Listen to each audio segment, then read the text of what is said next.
देख रहे हैं आप, मैं हूं आपके साथ हर्ष भारद्वाज और वक्त हो चला है आपको खबरों से अपडेट करने का, क्योंकि ठीक 10:30 बज चुके हैं।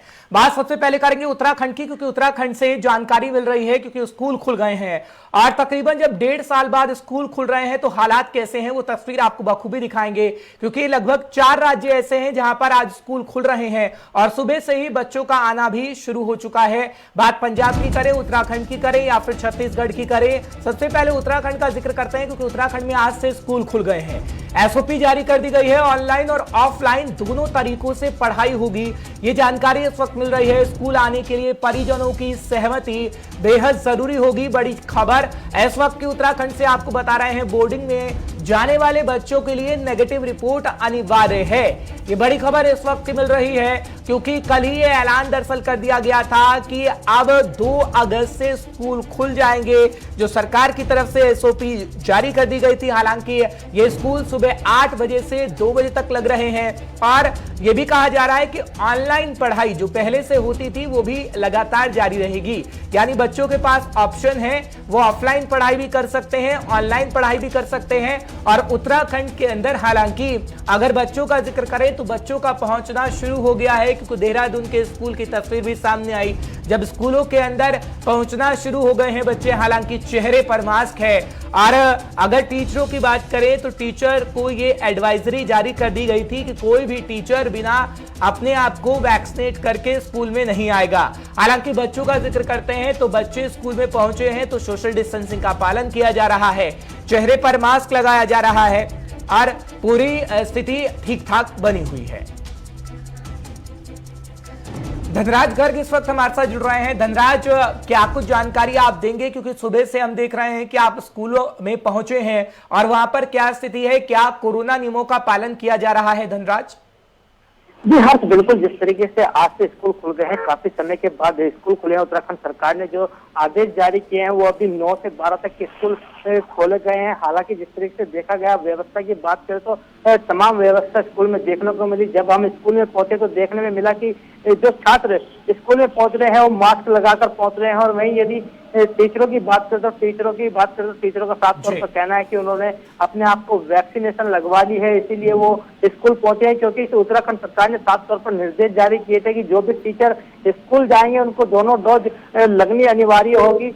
तो सभी टीचरों को जो दूसरी डोज है वो लग चुकी है और सभी वो स्कूल पहुंचे। और साथ ही यदि छात्रों की बात करें, छात्र भी जो है, कुछ छात्र ऐसे हैं जो 18 वर्ष से अधिक के छात्र हैं, वो वैक्सीनेशन लगवाकर ही स्कूल आएंगे, ऐसा कहा गया है। लेकिन जिस तरीके से हमने देखा स्कूल में कि तमाम जो व्यवस्था है, जो गाइडलाइंस है, वो तमाम तरह की जारी की गई थी, उसको पालन करते हुए नजर आए। और जिस तरीके से देखा कि जब बच्चे स्कूल पहुंचे तो सभी बच्चों ने मास्क लगाए हुए थे, और साथ ही स्कूल प्रशासन भी अलर्ट मोड पर नजर आया कि सभी स्कूलों में जो है सैनिटाइजर का प्रयोग किया जा रहा है। सभी बच्चों के हाथों को सैनिटाइजर करने के बाद ही स्कूल में एंट्री दी जा रही है। और साफ तौर पर देखा गया कि जो सोशल डिस्टेंसिंग की बात करें तो सोशल डिस्टेंसिंग भी मेंटेन वहां पर करते हुए नजर आए। लेकिन जिस तरीके से हमने देखा कि व्यवस्थाओं को लेकर प्रिंसिपल है उनका भी साफ तौर पर कहना है कि तमाम व्यवस्था स्कूलों में की गई है। जी ठीक है, लेकिन ऑनलाइन का भी ऑप्शन है, छात्रों के पास ऑफलाइन का भी ऑप्शन है, और यह भी कहा जा रहा है कि अभिभावकों की मंजूरी बेहद जरूरी होगी। क्या जो बच्चे आ रहे हैं उनके साथ अभिभावकों को भी आपने सुबह सुबह देखा, और कितने बजे तक ये स्कूल चलेंगे, क्योंकि ये कहा जा रहा है कि टाइमिंग भी कम कर दी गई है? क्या पहले की तरह टाइमिंग है, जब हम देखते हैं कि 2 से 3 बजे तक स्कूल लगा करते थे, और अब जब 1.5 साल बाद स्कूल खुल रहे हैं तो टाइमिंग को घटाया गया है, या फिर सामान्य हालात पहले की तरह ही है?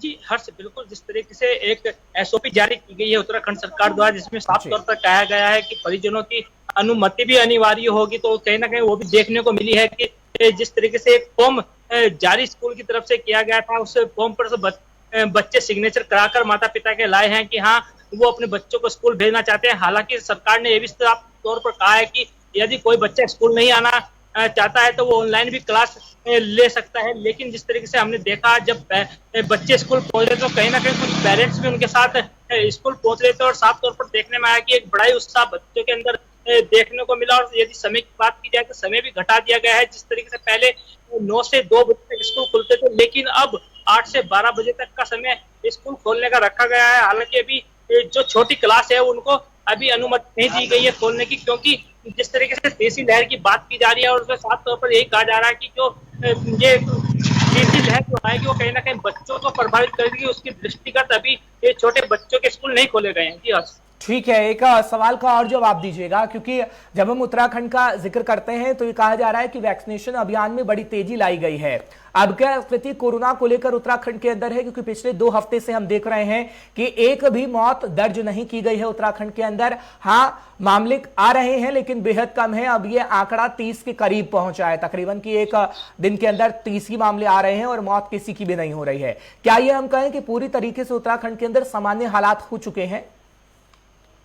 जी हर्ष, बिल्कुल ये एक बड़ी राहत भरी बात है कि अब उत्तराखंड में जो है कोरोना के मामले बिल्कुल ही कम हो रहे हैं और 2 हफ्ते से कोई भी मौत उत्तराखंड में नहीं है, तो कहीं ना कहीं एक राहत की बात जरूर है। और जिस तरीके से हालात सामान्य होते जा रहे हैं, लेकिन उत्तराखंड सरकार अभी भी सतर्क बनी हुई है। तीसरी लहर को देखते हुए मुख्यमंत्री पुष्कर सिंह धामी लगातार ये बात कह रहे हैं कि वो उस पर नजर बनाए हुए हैं। तमाम जो व्यवस्थाएं, अस्पतालों की व्यवस्थाएं हो या बॉर्डरों की व्यवस्था, तमाम व्यवस्थाएं वो जांच रहे हैं। RT-PCR रिपोर्ट लेकर आना उत्तराखंड में अनिवार्य है और साथ ही यदि किसी को 2 डोज लग चुकी है तो वो 2 डोज लगवाकर भी उत्तराखंड में यात्रा कर सकता है। तो कहीं ना कहीं पूरे मामले को देखा जाए तो कहीं ना कहीं जो उत्तराखंड सरकार है बड़ी ही सतर्क इस पर नजर आ रही है और तीसरी लहर को लेकर तमाम जो अधिकारियों को निर्देश है वो भी मुख्यमंत्री दे रहे हैं। कल ही हाल में मुख्यमंत्री ठीक है, बहुत बहुत शुक्रिया तमाम जानकारी पहुंचाने के लिए, कि दर्शकों को अपडेट रखने के लिए धनराज कि क्या स्थिति दरअसल है स्कूलों की, क्योंकि स्कूल अब खुल चुके हैं और स्कूल जब खुले हैं तो अभिभावकों की मंजूरी जरूरी है। हालांकि 8 से लेकर दोपहर 2 बजे तक ये स्कूल खुल रहे हैं और सामान्य हालात अब धीरे धीरे होते हुए नजर आ रहे हैं, लेकिन सावधानी सतर्कता बरतनी होगी क्योंकि तीसरी लहर की भी आशंका है। फिलहाल बढ़ेंगे आगे और बात बारिश की करेंगे, क्योंकि उत्तराखंड के अंदर इस वक्त सैलाब का मंजर हम देख रहे हैं। उत्तराखंड में अगले 4 दिनों तक जमकर भारी बारिश होगी। बड़ी जानकारी इस वक्त की आप तक पहुंचा देते हैं। लोगों को सतर्क रहने के निर्देश भी दे दिए गए हैं कि लोग सावधानी और सतर्कता बरतें और मौसम विज्ञान केंद्र ने ऑरेंज अलर्ट दरअसल जारी कर दिया है उत्तराखंड के लिए। बड़ी खबर इस वक्त की बता रहे हैं और कुमाऊं के अंदर खासकर जो बारिश है वो काफी हुई है। अलग अलग इलाकों का जिक्र करें तो पिथौरागढ़, बागेश्वर, चमोली, कुमाऊं, यहां पर जमकर भारी बारिश हो रही है क्योंकि ये पहाड़ी इलाके हैं और पहाड़ी इलाकों के अंदर हम भूस्खलन भी देख रहे हैं कि भूस्खलन लगातार हो रहा है। हालांकि अगर बात करें प्रशासन की तो प्रशासन भी लोगों से अपील कर रहा है कि आप घरों से बाहर इस वक्त मत निकलिए। हालांकि पर्यटकों के लिए भी गाइडलाइन को जारी कर दिया गया है कि उत्तराखंड का अभी रुख पर्यटक कम करें, क्योंकि हम देख रहे हैं कि इस तरीके से मानसून लगभग सभी राज्यों के अंदर आ गया है, लेकिन पहाड़ी इलाकों के अंदर प्राकृतिक आपदा भी देखने को मिल रही है। भूस्खलन हो रहा है, पहाड़ दरक रहे हैं जिससे जानें भी जा रही हैं और उत्तराखंड के अंदर मौसम विज्ञान की तरफ से ऑरेंज अलर्ट जारी किया गया है। नवीन इस वक्त हमारे साथ जुड़ रहे हैं, हमारे संवाददाता, तमाम जानकारी पहुंचाने की आप तक पूरी कोशिश करेंगे। नवीन, उत्तराखंड के अंदर क्या कुछ हालात हैं, क्योंकि मैदानी इलाकों से लेकर पहाड़ी इलाकों तक इस वक्त बारिश हो रही है और उत्तराखंड के अंदर तो हम खैर देख ही रहे हैं कि पहाड़ दरक रहे हैं, भूस्खलन हो रहा है। क्या कुछ मौसम वैज्ञानिक कहते हैं और प्रशासन की क्या इस वक्त जनता से अपील है खासकर? जी हाँ, जिस तरीके से उत्तराखंड में मौसम का मिजाज बदल रहा है तो कहीं ना कहीं इसको लेकर शासन और प्रशासन पूरी तरीके से अलर्ट मोड में है। मौसम विभाग ने 4 दिन का ऑरेंज अलर्ट भी जारी किया है कि उत्तराखंड के अलग अलग जो क्षेत्र हैं, गढ़वाल और कुमाऊं के क्षेत्र, वहां पर तेज बारिश की आशंका जताई है और इसके साथ ही तमाम सारी जो व्यवस्थाएं हैं उसे दुरुस्त किया जा रहा है, क्योंकि जब बारिश होती है तो कहीं ना कहीं पहाड़ दरकने लग जाते हैं। पहाड़ों से जो सड़कें हैं वहां पर मलबा आ जाता है, यातायात बाधित होता है। तो पूरी तरीके से प्रशासन इसको लेकर अलर्ट मोड पर है और पूरी तैयारियां भी कर रही है और जो SDRF की टीम है उन्हें भी अलर्ट मोड पर रखा गया है। तो तमाम सारी जो व्यवस्थाएं हैं उसे दुरुस्त किया जा रहा है। हालांकि सरकार द्वारा यह निर्देश भी जारी किया गया है कि जो पर्यटक आ रहे हैं अभी उत्तराखंड का रुख ना करें, क्योंकि पहाड़ों में लगातार बारिश हो रही है और मलबे आ रहे हैं, तो कहीं उनके जान माल को खतरा ना हो। तो सरकार भी उसको लेकर चिंतित जरूर है और सरकार का साफ तौर पर कहना है कि थोड़ा सा मौसम जब ठीक हो इसके बाद ही पर्यटक उत्तराखंड की तरफ रुख करे। तो कहीं ना कहीं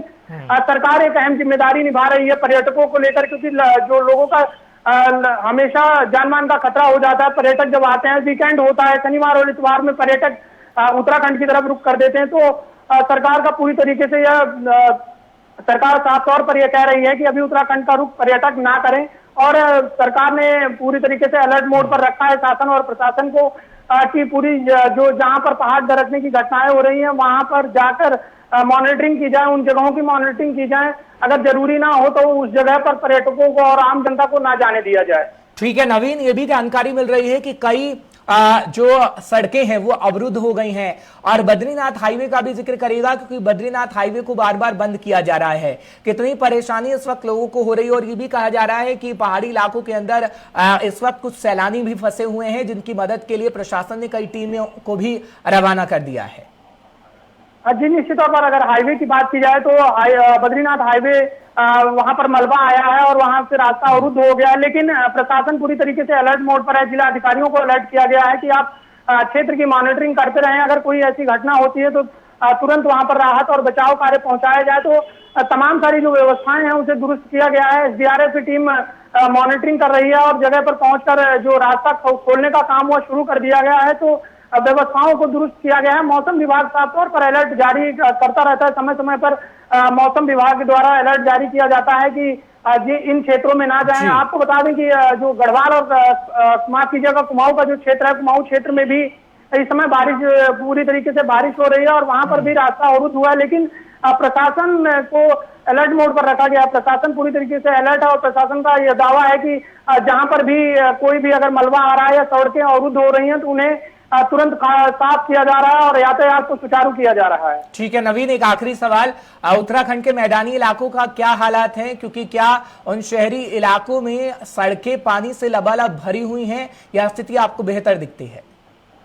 जी निश्चित तौर पर जब पहाड़ में बारिश होती है तो कहीं ना कहीं नुकसान मैदानी इलाकों को भी होता है और मैदानी इलाकों में जो बारिश का जो बारिश है वह लगातार हो रही है और वहां पर भी जलभराव की स्थिति है। हालांकि जो प्रशासन है उसे अलर्ट मोड पर रखा गया है। प्रशासन द्वारा यह दावा किया जा रहा है कि जो सड़कें अवरुद्ध हो रही हैं मैदानी क्षेत्रों में भी वहां पर भी वहां पर उसको साफ करने का काम किया जा रहा है। इसके साथ ही नदियों की बात की जाए तो नदियों का जलस्तर जरूर कुछ बढ़ा है। इससे कहीं ना कहीं मैदानी क्षेत्र में हालात थोड़े से खराब जरूर हैं, लेकिन प्रशासन द्वारा पूरी तरीके से अलर्ट मोड पर रखा गया है। प्रशासन मॉनिटरिंग कर रहा है और नदियों के आसपास जो बस्तियां हैं या फिर जो लोग रह रहे हैं उन्हें अलर्ट मोड पर रखा गया है कि आप नदी के किनारे मत जाएं और अगर हो सके तो आप नदी की तरफ ना जाएं। तो साफ तौर पर प्रशासन पूरी तरीके से अलर्ट है, एसडीआरएफ अलर्ट है। ठीक है नवीन, बहुत बहुत शुक्रिया तमाम जानकारी पहुंचाने के लिए, दर्शकों को अपडेट रखने के लिए कि क्या स्थिति है। फिलहाल बढ़ेंगे आगे, बात सीएम पुष्कर सिंह धामी की करेंगे क्योंकि वो लगातार बयान दे रहे हैं, लेकिन बयान कोरोना को लेकर दिया गया है और ये कहा गया है कि कोरोना की तीसरी लहर को लेकर सरकार पूरी तरीके से तैयार है। आपको जानकारी फटाफट से देते हैं क्योंकि उत्तराखंड के अंदर कोरोना को लेकर हालात तो सामान्य हो रहे हैं, लेकिन तीसरी लहर की आशंका को देखते हुए लगातार सीएम की तरफ से काम किया जा रहा है।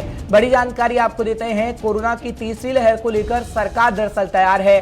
बड़ी खबर, स्वास्थ्य विभाग लगातार मॉनिटरिंग का काम कर रहा है, ये सीएम साहब की तरफ से कहा गया है और मुख्यमंत्री पुष्कर सिंह धामी ने सतर्कता बरतने की दरअसल आम जनता से अपील की है। स्वास्थ्य विभाग को भी अलर्ट मोड पर रखा गया है क्योंकि हमने कोरोना को लेकर हालात देखे उत्तराखंड के अंदर कैसे थे, कोरोना लगातार बढ़ रहा था और उत्तराखंड के अंदर ब्लैक फंगस का खतरा भी बना हुआ था।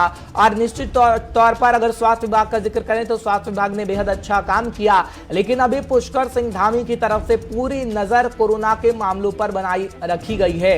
हालांकि अगर बात करें तो 2 हफ्ते से किसी भी व्यक्ति की मौत उत्तराखंड के अंदर नहीं हो रही है, लेकिन आगे आने वाला समय में बेहद अच्छा हो या यूं कहिए कि भविष्य अच्छा हो उत्तराखंड का कोरोना को लेकर, उसको लेकर अभी से तैयारी करनी होगी और वो हम देख भी रहे हैं क्योंकि आदेश दे दिए गए हैं, निर्देश दे दिया गया है कि स्वास्थ्य विभाग इस वक्त अलर्ट मोड पर रहे। और बड़ी खबर आपको इस वक्त की बता रहे हैं क्योंकि मुख्यमंत्री पुष्कर सिंह धामी की तरफ से आम जनता से अपील भी की गई है और ये कहा गया है कि ज्यादा से ज्यादा सतर्कता बरती जाए और ज्यादा से ज्यादा लोगों को सावधानी बरतने की अपील की जाए। हालांकि अगर बात करें मॉनिटरिंग की तो मॉनिटरिंग को लेकर भी टीम को गठित कर दिया गया है और स्वास्थ्य विभाग लगातार मॉनिटरिंग कर रही है। धीरेन्द्र प्रताप सिंह इस वक्त हमारे साथ जुड़ रहे हैं, हमारे ब्यूरो चीफ हैं उत्तराखंड से, तमाम जानकारी पहुंचाने की आप तक पूरी कोशिश करेंगे। धीरेन्द्र बहुत बहुत शुक्रिया हमारे साथ जुड़ने के लिए। धीरेन्द्र, हालांकि मुखिया साहब लगातार बयान दे रहे थे बीजेपी को लेकर कि कैसी तैयारी 2022 की है, लेकिन जब कोरोना पर लेकर सवाल पूछा गया तो कह रहे हैं कि तीसरी लहर को लेकर हम पूरी तरीके से तैयार हैं, मॉनिटरिंग की जा रही है, स्वास्थ्य विभाग को अलर्ट मोड पर रखा हुआ है। क्या वाकई ऐसा है? क्योंकि आप तो ग्राउंड रिपोर्टिंग करते हैं और ग्राउंड जीरो से तमाम हालात हम तक पहुंचाते हैं बुलेटिन में, क्या तस्वीर आपको ऐसी ही नजर आती है खासकर उत्तराखंड के अंदर? अब बिल्कुल हर्ष, देखिए उत्तराखंड में दूसरी लहर ने बहुत कहर बरपाया था, वो एक बड़ा सबक सरकार के लिए भी और आम जनता के लिए भी दे करके गई थी। तो इसको देखते हुए जो प्रशासन है तीसरी लहर पे अपनी नजर बनाए हुए है। आपको बता दूं कि उत्तराखंड में पिछले सप्ताह की तुलना में इस सप्ताह 94% अधिक केस मिले हैं।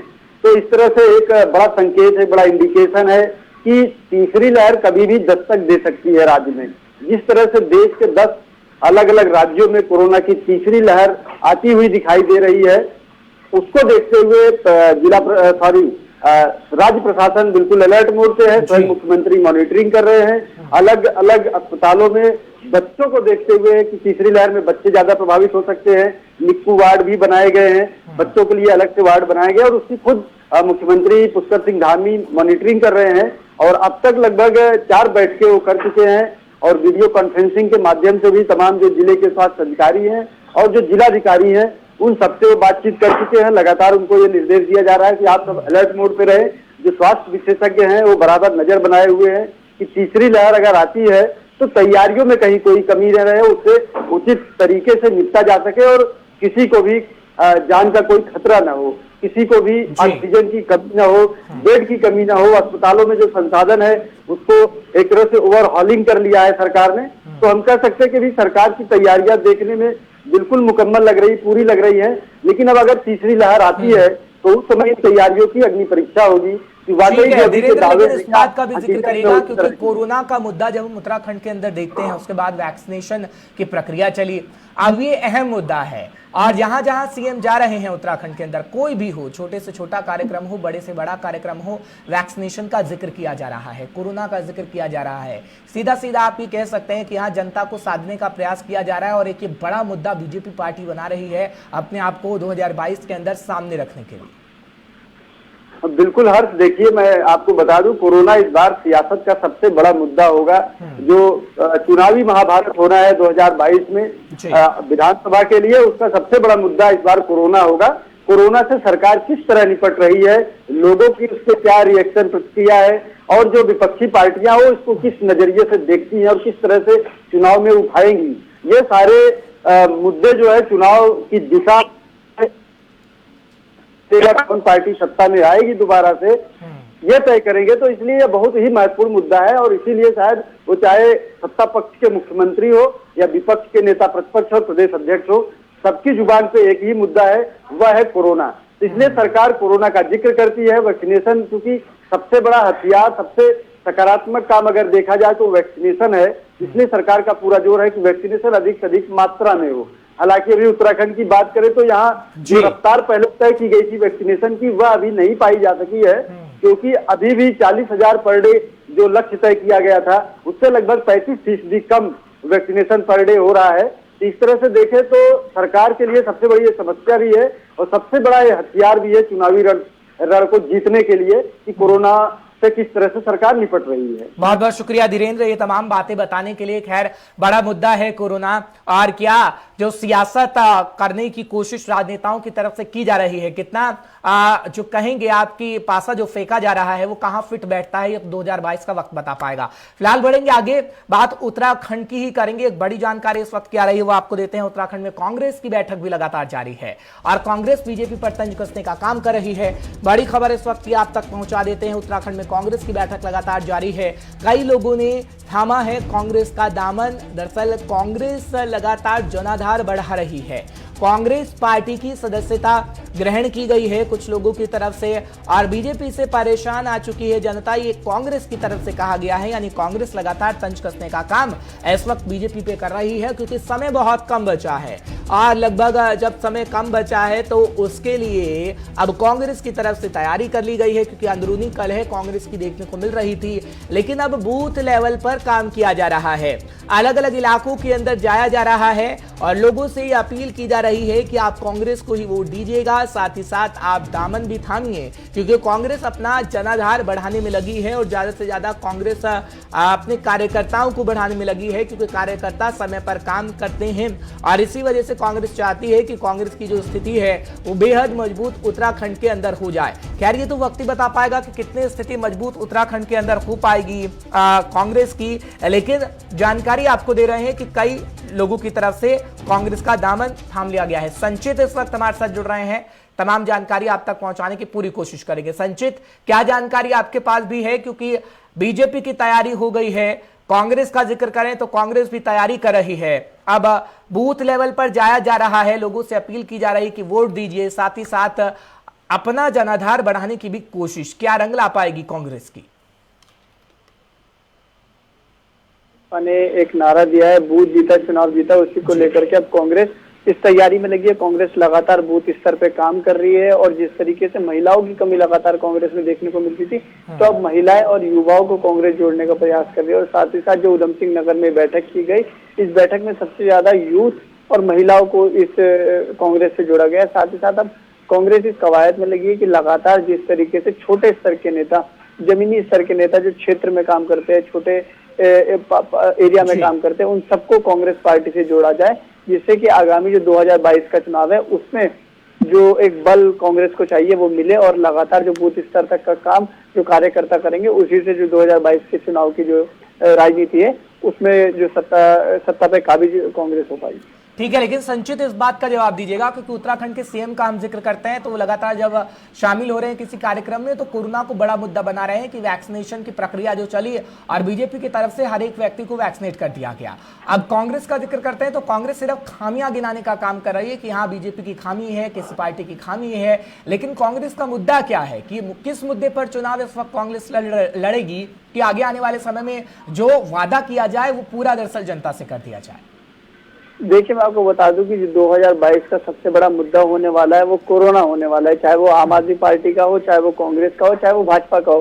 तीनों ही पार्टी कोरोना को लेकर के ही आगामी 2022 के चुनाव में जाएंगे। सबसे पहले अगर जिस तरीके से कोरोना काल में जो सेकंड वेव आई, सेकंड वेव को देख करके लगातार जो ऑक्सीजन की कमी, बेड्स की कमी, अस्पतालों में दवाइयों की कमी को लेकर के लगातार कांग्रेस ने हमेशा से हमलावर रही है भाजपा पे, उसको देखते हुए उसका जो एक खाका कांग्रेस ने तैयार किया, उसी को लेकर के लगातार कांग्रेस इस वक्त चुनावी मोड में उतरी हुई है, जनता के बीच में जा रही है, और जो भाजपा की खामियां रही है उसे लगातार गिनवाने की कोशिश कर रही है कि किस तरीके से जो भाजपा है उसकी नाकामियों की वजह से जनता को कितना नुकसान भरना पड़ा। साथ ही साथ बेरोजगारी भी इसमें एक बड़ा मुद्दा माना जाएगा। बेरोजगारी के साथ साथ जो स्वास्थ्य की स्थिति जो चरमराई है उत्तराखंड के अंदर, ये सभी बड़े मुद्दे हैं जिसको लेकर के आगामी 2022 के चुनाव में कांग्रेस जमीनी स्तर पर उतरने के बाद चुनाव लड़ेगी। बहुत बहुत शुक्रिया तमाम जानकारी पहुंचाने के लिए, दर्शकों को अपडेट रखने के लिए। संचित, फिलहाल वक्त हो चला है आपसे अलविदा कहने का, एक ब्रेक लिए रुकना होगा। ब्रेक के उस पार गुलिस्तान न्यूज पर खबरों का सिलसिला बरकरार है।